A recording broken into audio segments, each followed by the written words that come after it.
There's certain carbs that are good for you and certain carbs that are maybe not. I call them good for your soul.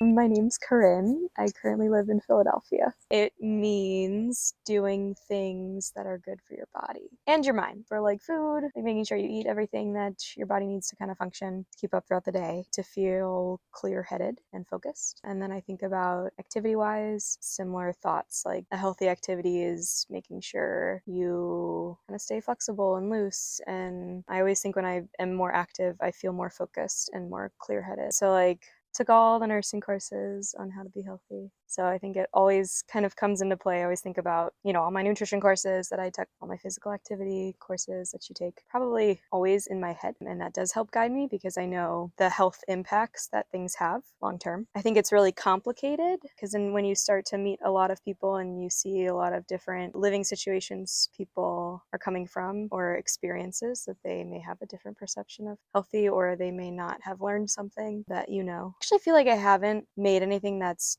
not super tasty. Like I know my staples. I know I have like things that I can rely on that are healthy, but I enjoy the taste of. And then I always try to do something different. I think that's plays a lot of fun into it. And sometimes it tastes good and sometimes it doesn't taste great. But I've tried something new and I know just from my background that like this offers different nutrients or different benefits in something that I'm used to eating. So that's always a fun, rewarding experience. It makes up for the taste if it doesn't like taste exceptional. I think I've learned what like things that I like that are healthy. And so I try to incorporate those into whatever I'm making that actually gives me a baseline. So I love peanut butter in moderation. I've learned it's healthy, right? It's pretty high calorie, but it's a good fat to have. I threw that in with some granola. Like I wasn't sure if the granola was going to be sweet enough, but I like peanut butter. It's going to add some clumps to it. So that was something that I did differently, that I knew I was going to like kind of the underlying taste of it. So I was diagnosed in college, my spring of college, my sophomore year. And I wasn't given any real information. Like my doctor just told me, this is what it is. You need to avoid gluten, be free, go enjoy. And so I was kind of on my own, did my own research. I did work with a nutritionist, but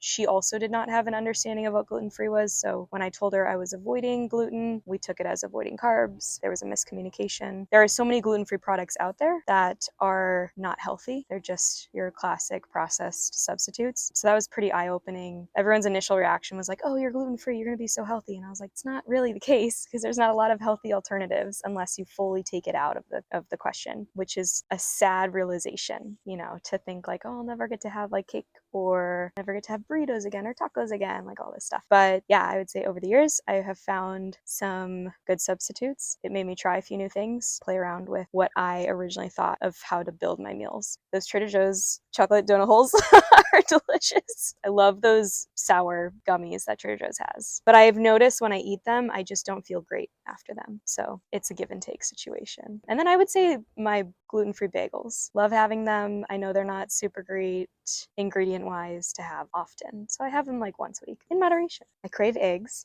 but that's in moderation. I'll crave a salad every once in a while, like something really fresh. I crave tuna. That's in moderation. I would say that comes from my mom.